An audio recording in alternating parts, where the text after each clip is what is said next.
네, 성도 여러분 안녕하십니까? 또 새로운 하루가 시작되었습니다.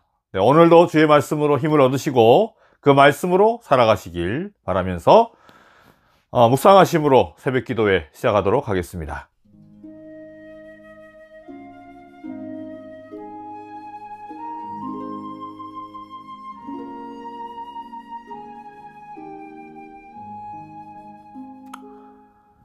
네, 다 함께 시작하는 찬미가 298장 내 만문에 기다려 계신 줄을 찬미하도록 하겠습니다.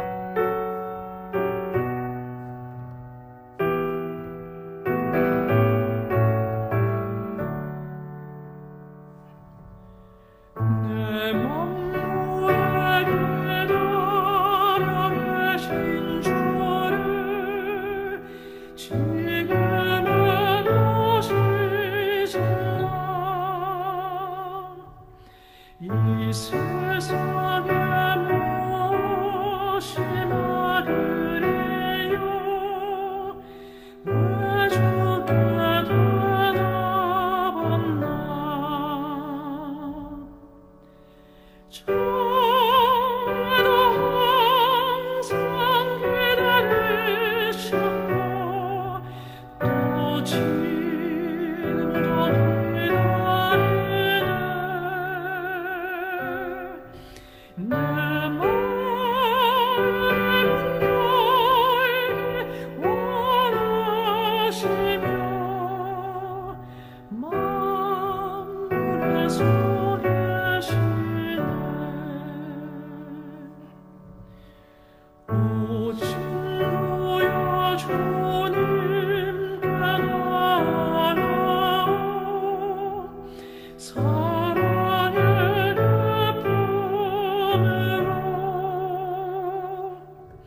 주 내 맘에 모시면 근심 없고 모든 것 해결되리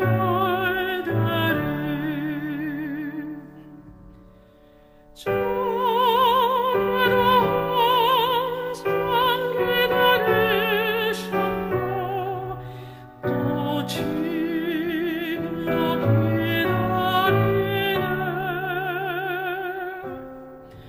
내 마음은 너에게 원하시며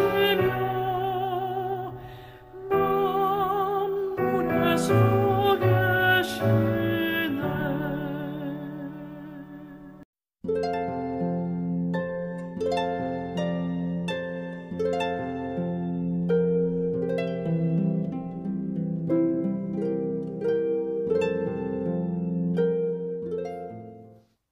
오늘 말씀의 제목은 아브라함에게 하신 약속이고요. 주제 말씀은 로마서 2장 25절 26절 말씀입니다.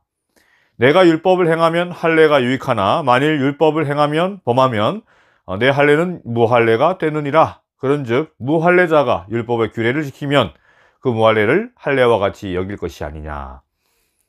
어제부터 이 본문 할례에 대한 말씀으로 함께 나누고 있는데요.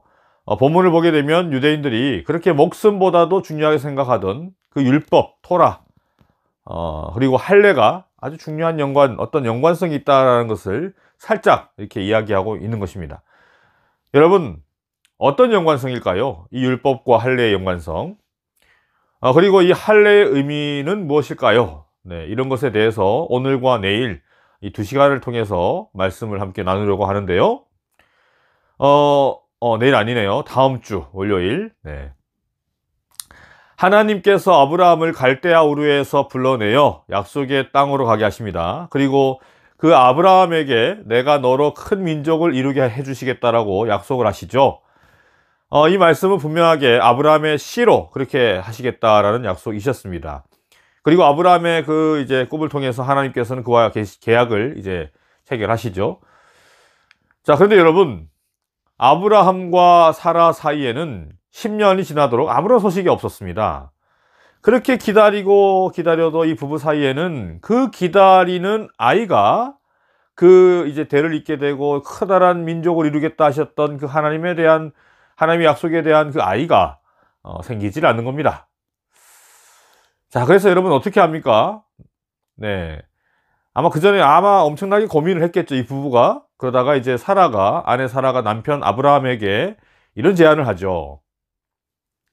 사레가 아브라함에게 이르되 여호와께서 내 출산을 허락하지 아니하셨으니 원하건대 내 여종에게 들어가라. 내가 혹 그로 말미암아 자녀를 얻을까 하노라 하매 아브라함이 사레의 말을 들으니라.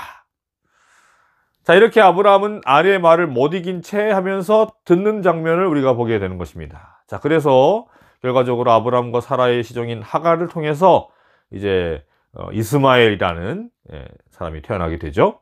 그런데 이것은 분명한 아브라함의 범죄였습니다. 제안을 한 아내 사라도 뭐 그렇지만 직접 하나님과 약속하심을 듣고 그 계약까지 했던 아브라함이 그렇게 아내의 말만 듣고 하갈에게 들어간 것은 그가 하나님의 약속을 온전하게 믿지 못한 그러한 까닭이었습니다. 우리는 이야기를 통해서 믿지 않는 것도 큰 범죄임을 알 수 있습니다. 하나님을 신뢰하지 못하는 것도 큰 죄인 것입니다.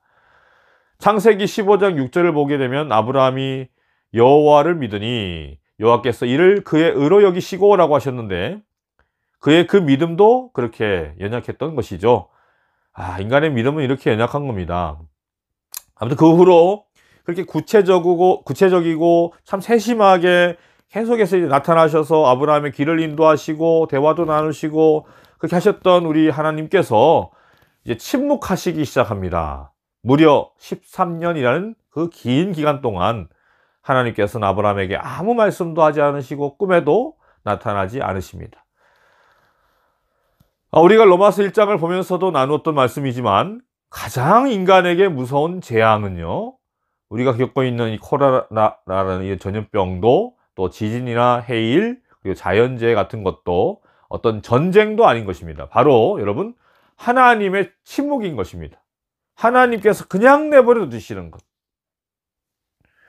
여러분 부모의 잔소리가 없으니까 참 좋은 것 같지 않습니까? 우리 희주가 이제 좀 있으면 3,6대에 붙게 되면 어떻게 될지 모르겠지만 잘 붙을 거예요. 3,6대에 붙게 되면 아빠와 엄마 그리고 형제들을 떠나서 이제 서울에서 살게 될 겁니다.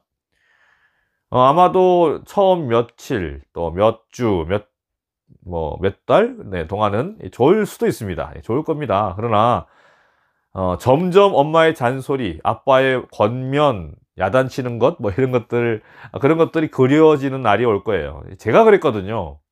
그렇게 싫던 어머니 잔소리가, 참 그립다. 그럴 때가 있었거든요. 그렇더라고요.